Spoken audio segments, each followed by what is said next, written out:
Okay, in this class, we are going to do the second part of TDLS, which will look into how the TDLS evolved as a measurement technique.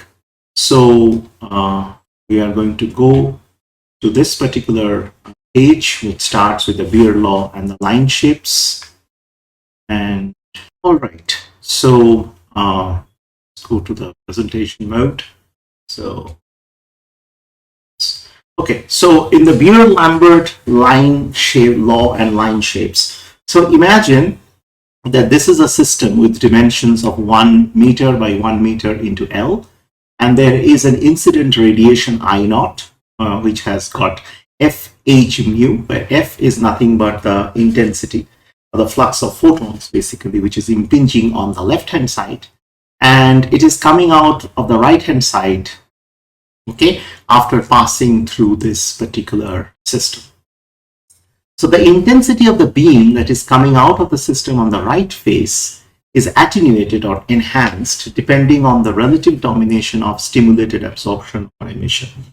So if there is absorption, this will come down.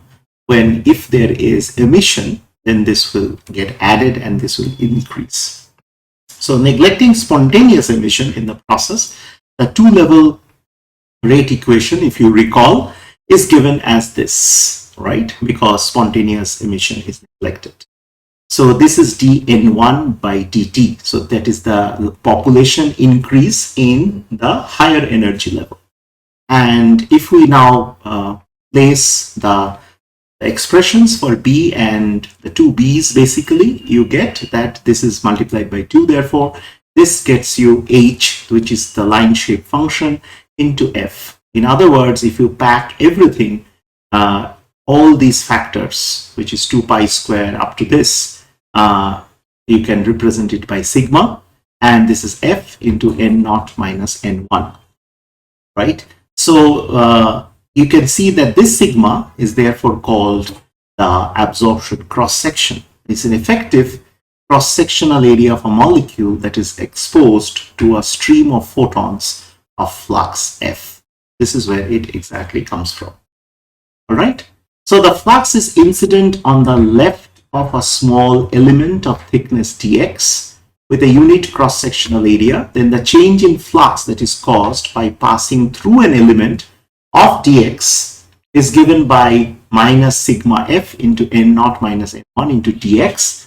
If we integrate it over the entire path length L, we get this. That means F by F naught, which is F is the flux that is coming out and F naught is the initial flux which was entering, which is given nothing but the intensity I by I naught is given as exponential of minus sigma n naught minus n1 into L, or in other words, we can write it as minus k n L.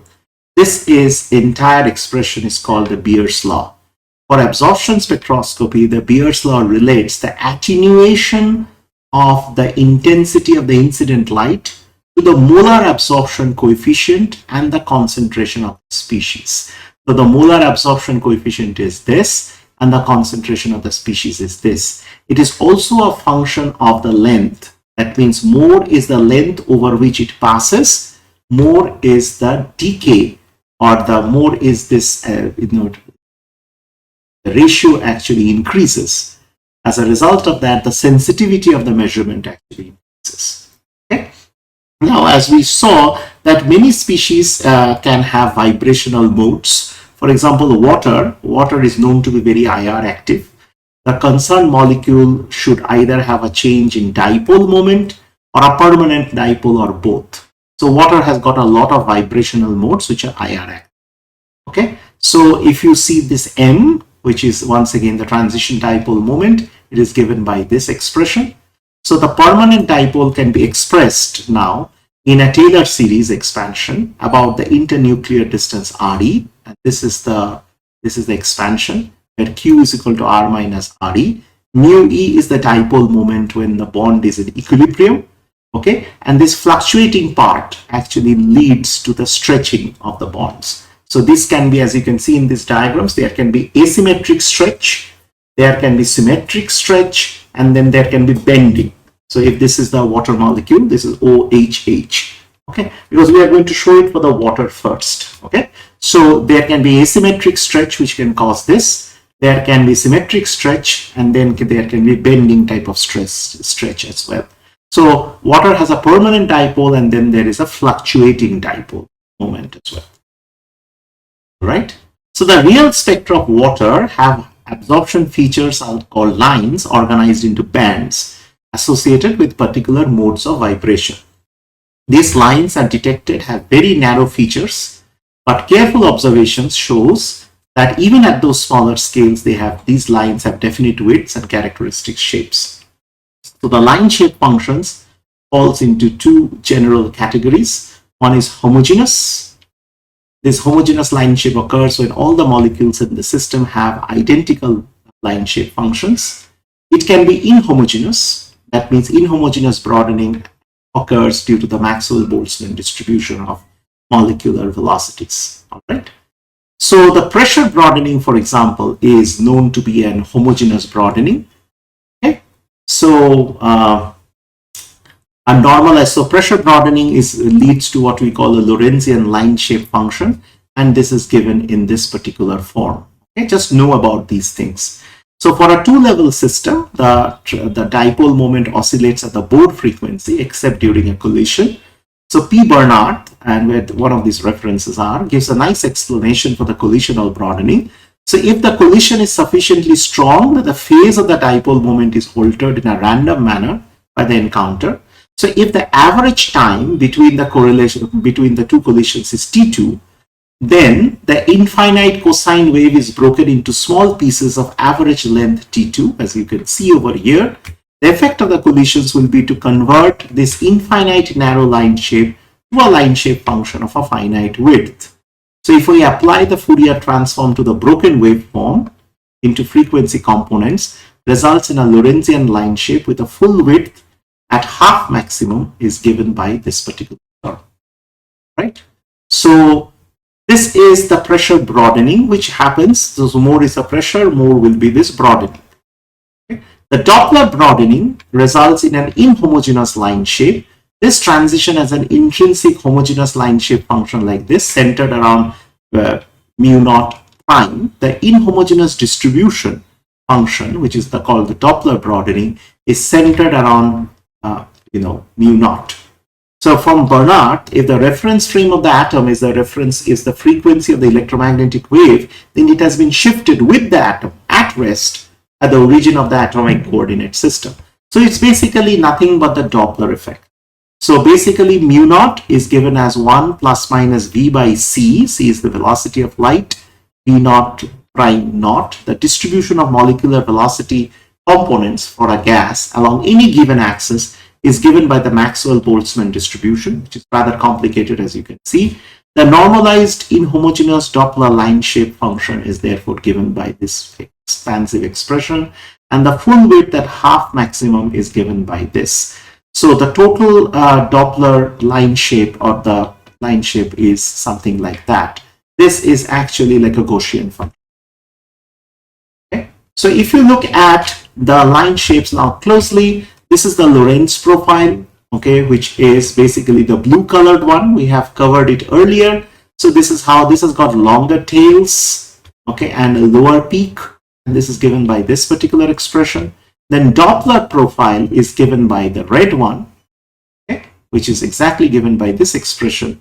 And the Voigt profile is a convolution of the Doppler and the Lorentzian line shapes. The convolution of the two is therefore the Voigt line shape function. It is purely homogeneous or purely inhomogeneous at the limiting cases. For example, at certain pressures, the Lorentzian line shape may actually dominate, okay, giving rise to a predominantly pressure broadened homogeneous profile like the one in the blue. But however, in some cases, for example, where the pressure is extremely low, then the Doppler broadening, which is nothing but a velocity effect, might actually dominate. And therefore, the line shape can be given by this well-known Gaussian function. It is more sharply peaked, as we can see, and the Lorentzian has a clear dominance in the far wing region of the spectrum.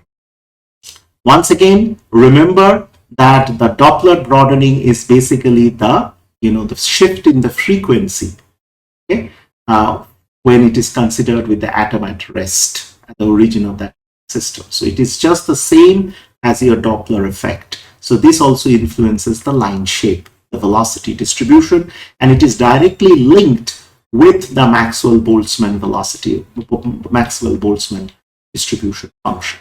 So it is directly comes from, again, from quantum mechanics. So to do all these things, one might ask the question, where do we get all these numbers, and all these databases, which lines at which wavelengths the transitions will happen? Because water being very ion active, it has got a lot of species. So HYTRAN, which is an acronym of High Resolution Transmission Molecular Absorption Database, is a compilation of spectroscopic parameters. Okay, so this database is a long-running project which was started by the Air Force Cambridge Research Laboratory in the 60s, basically to attain the knowledge of the infrared properties of the atmosphere. So HYTRAN 2000, for example, and there are more recent versions, contains over this, this many number of 1080, then 000 spectral lines for 36 different molecules, not just for water, but water is of course an important part. This was originally designed for simulations and analysis of observations in the terrestrial atmosphere, but consequently the transitions and the bands, which are significant at higher temperatures, may be missing or poorly simulated. As a result of that, this is an ongoing effort. So if you look at the transition lines, you will find that they look like that you cannot even isolate. Okay? So this is in the wavelength domain, so 1300 to 1500 nanometer, for example. And this was the light that is, for example, it is entering this particular sample, which has got an absorption concentration C and a path length B. It is entering from this side and it is exiting through the other side.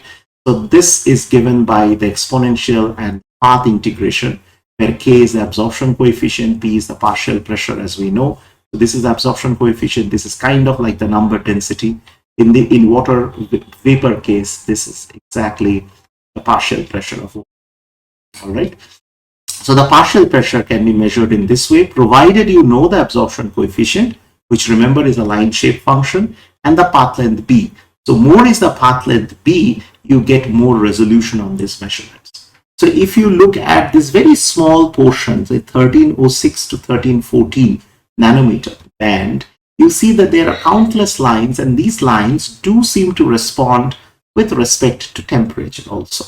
So as the temperature is changed, these lines also changes. Now they look like straight lines, but if you zoom in, they will have the line shape functions, which is given by these. So they will be broadened. All right. So the proper selection of the wavelength is crucial, and previously usually people do a HYTRAN simulation for the wavelength selection, because then you buy the laser, then you do all other stuff. So the simulation of line shapes at different temperatures and species concentration, we take water vapor as an example. So this is done at five different partial pressures, okay, and at a constant temperature, which is 80 degrees Celsius. This experiment originates in the fuel distribution channels of a PEM fuel cell. As a result of that, the temperature is more commensurate with PEM, but it can be done for other temperatures as well. So these are the temperatures. As you can see, there is a clear-cut change in the line shape patterns. And if you look at the region of interest of this wavelength, this is roughly about a nanometer. If it's a nanometer of, well, 1 centimeter in tube. So the half width, as we can see, it increases with partial pressure, but the maximum intensity decreases with the increase in partial pressure. So, looking at these kind of curves, so if your data shows a sensitivity to partial pressure, which is the concentration, and it also shows a sensitivity to temperature, also it shows a sensitivity, the peak also shows a sensitivity, then you have many parameters which you can calibrate and develop how to measure this particular species, or how to measure water vapor concentration with great accuracy. Now, if you do it at different temperatures, for example, you see that the curves are kind of almost overlapping with respect to each other. Here the partial pressure is held constant. Okay, the half width of course does change by a little bit, Okay, the half width changes, but the peak, so variation of half width with partial pressure is about 38%, but the amplitude variation is a little bit on the lower side. So now we go to the experimental techniques that we can use for doing this. So experimental techniques, therefore, if we are going to do it for water, say for example, we are going to use, there are two techniques which are possible. One is direct absorption spectroscopy, another is wavelength modulation spectroscopy. Not going to cover wavelength modulation in this particular course. So what happens is that you need a diode laser, of course, and then this is your gas sample. Okay, and so the red colored is wavelength modulation, which I urge you to ignore. The blue one refers to the direct absorption. What happens is that you have you change the current that is introduced in your diode laser. The change in current actually changes the wavelength. So you can scan across a particular transition using this current variation. We do it in a ramp, and we do it very fast. So what happens is that the laser intensity, okay, it suddenly shows a dip, okay, because this dip basically corresponds to the absorption. And when you do the baseline fit for I naught, because you need to have a calibration for the baseline, and there is no absorption. If you divide 1 by the 2 and take the log of that, you will get a direct absorption line shape. This is like this. Okay? So forget about the wavelength modulation. That is just a technique to get you more, sophistication or sensitivity on the measurement. The direct absorption is simple, but the absorption needs to be strong enough. For water, it is indeed the case. Not always the case for other molecules. All right. So in this particular technique, we use a diode laser. So the experimental technique was based on frequency modulated diode laser based absorption spectroscopy, and hence it is called the TDLS. So the diode laser and the light emitting diodes, they are basically semiconductor devices with PN junctions. So normally the laser diode are edge emitters. Okay. The difference between an LED and a laser diode lies in the fact that LEDs only emit incoherent radiation, whereas laser diodes can emit coherent radiation when they are operated above a certain threshold. This phenomena is called stimulated emission. So what happens is that a pump mechanism like a thermal excitation is required to shift the molecules of the laser into the upper energy state. This is called the state of inversion. This is common in all lasers, and it is essential for light amplification. This inversion is attained by extreme doping of the semiconductor material by injecting minority carriers. The distributed feedback diode lasers uses corrugated semiconductors for reflections, unlike plain mirrors. Okay, so the coherence of the emission is another prime requirement, and it is attained by something called an optical resonator, like a Fabry-Perot resonator, which can give selective feedback. Okay, so these are not crucial, but this is something that is readily available in the market. Okay, so ideally the diode lasers start lasing about a certain threshold value of current. Also above the threshold, there is a linear dependence between the optical output power and the laser current. However, below the threshold, the optical amplification is inadequate. So this is the threshold that we are talking about. So beyond a certain injection current only, you can have actually some power. The spectrum of a DFB lasers therefore has got low temperature sensitivity. In fact, the only manifestation of the temperature dependence lies in the shift of the single spectral line. So the temperature coefficient of a DFB lasers is approximately 0.02 nanometer per Kelvin, which is much lower than that of a Fabry-Perot laser. So therefore, it can actually, give you the features of the line shape very clearly. And it does not exhibit any mode hopping, means it does not shift to any other frequency or any other wavelength, okay, with temperature. So, so in Fabry-Perot laser, there is only one dominant spectral line, okay? But in DFB lasers, the line width is much smaller and the side modes are virtually absent. So you can basically scan across. It's like a discretization of the entire line shape. And because of this 0.02 nanometer per Kelvin, okay, it can resolve features which are of that order. Okay. So these are the semiconductor lasers that they are available in the market. The near IR lasers are compact, rugged, and fiber coupled. The TFB lasers can be rapidly tuned over several wave numbers, except that you have to buy one lasers for certain base, wavelengths. So based on this, you also need photodetectors because you need to measure this I and I naught.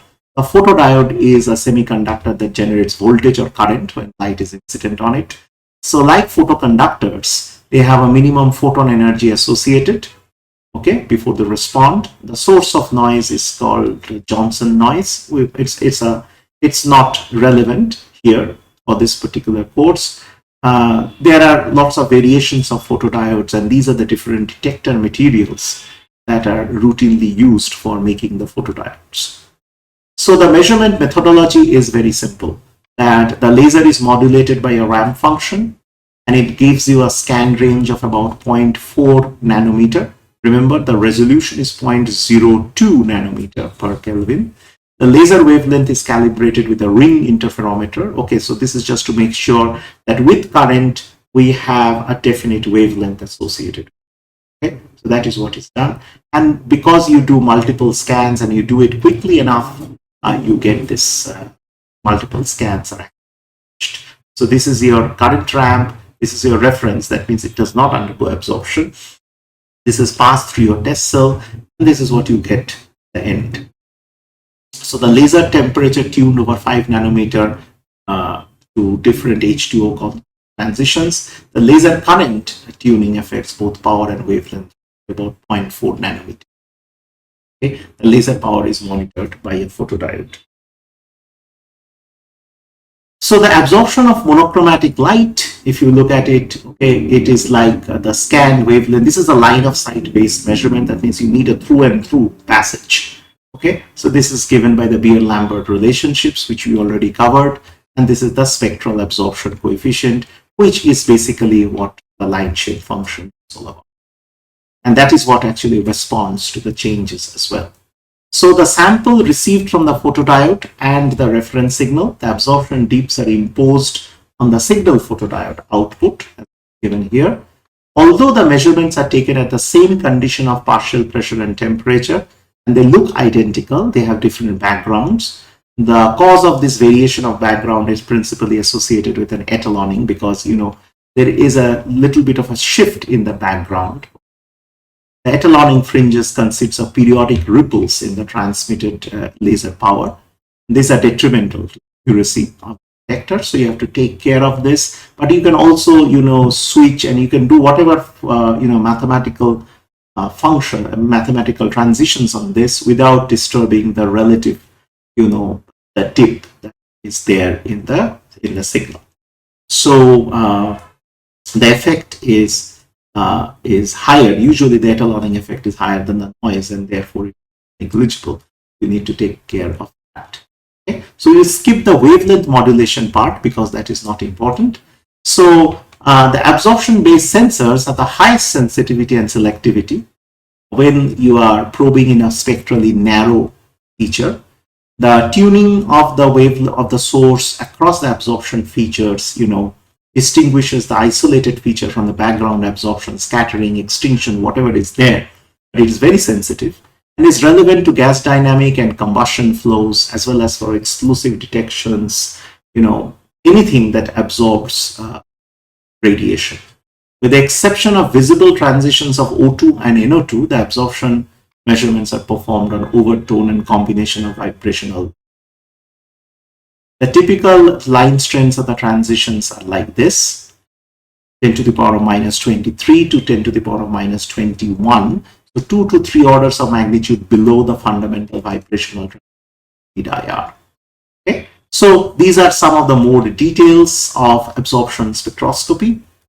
Okay, these are other small species also have discrete rotational transitions, larger molecules Hydrocarbon fuels also have the same thing. So technically you can measure a lot.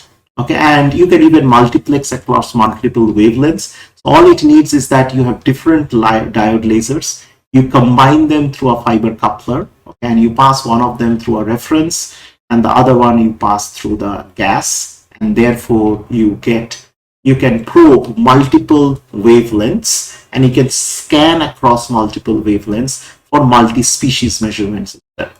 Okay, so this is, for example, the absorbance of CH4, CO2, and water is obviously the largest. And you see that you can use different lasers to probe different species.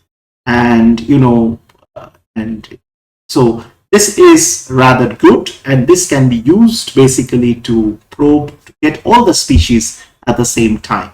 So we know that why the species can be detected, because the concentration is directly related to the ratio of the intensities. And we showed why that is the case. And this is also can be done for NO and other type of species also.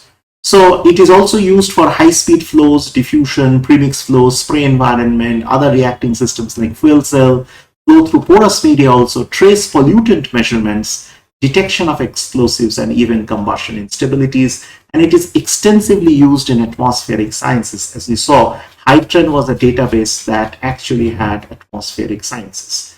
So these are the references that we wrote, source 1, source 2, source 3, as you can see.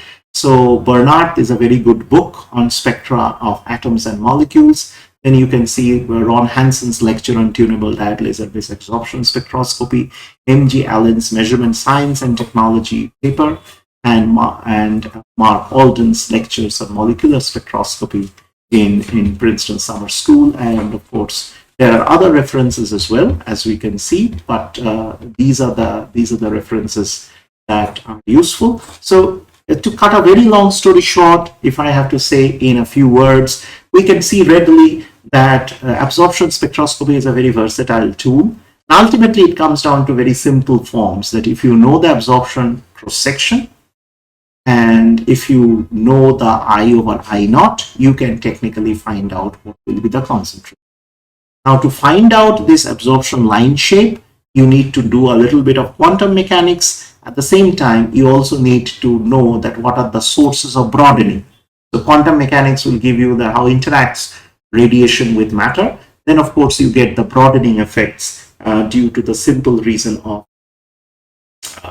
the detuning, the non-radiative decay due to collisions and due to Doppler. So there is homogeneous line broadening, inhomogeneous broadening, all of which are very well understood. So if you put all of them into the picture, you will get a situation where now you are in position to measure any types of species. Now you can multiplex. You need a diode laser, of course, for this business, because they can scan across very narrow bands, and they have very high resolutions. And so you change the current, you change the wavelength. That's how you scan a band. But it is on a ramp, so the power also changes. So therefore, you need a reference. Therefore, everything actually you can see goes up on a ramp. So if you divide one by the other, you get the ratio, and that can be used for measuring explosives and whatever you want. And it can be used in high-speed flows, low-speed flows, trace pollutant measurements, detection of explosives. Thank you.